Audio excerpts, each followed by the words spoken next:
Alerte info, après l'Espagne, le Royaume-Uni se désolidarise complètement d'Israël et des États-Unis. Alors il faut savoir que depuis le départ, Donald Trump est très énervé contre le Premier ministre britannique parce qu'il estime que les Britanniques n'aident absolument pas les Américains. Il faut savoir que les deux pays normalement sont des alliés de très longue date.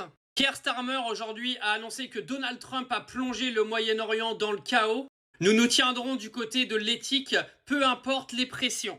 L'Espagne avait démarré d'un ton très très dur de taper sur les États-Unis et sur le fait que les États-Unis sont en train de mener une guerre contre tout droit international. Le Canada a suivi derrière et c'est maintenant au Royaume-Uni de complètement abandonner les États-Unis dans leur propagande pro-délire absolu où l'Iran serait l'agresseur alors qu'au final l'Iran est l'agressé dans l'histoire. Affaire à suivre, hein, mais si les États-Unis commencent à être complètement isolés, à un moment donné, ils vont être obligés de faire marche arrière parce que déjà que le peuple américain ne veut pas de cette guerre, si même les pays aujourd'hui alliés des États-Unis sont en train de tourner leur veste et de tourner le dos à Donald Trump, il ne va pas pouvoir continuer sa guerre trop longtemps en Iran, car pour continuer cette guerre, il va falloir qu'il envoie des troupes au sol. Je peux vous dire, pour envoyer des troupes au sol dans une guerre comme ça, il faut quand même avoir l'appui de tes alliés et s'ils sont pas là, t'as aucune chance de gagner.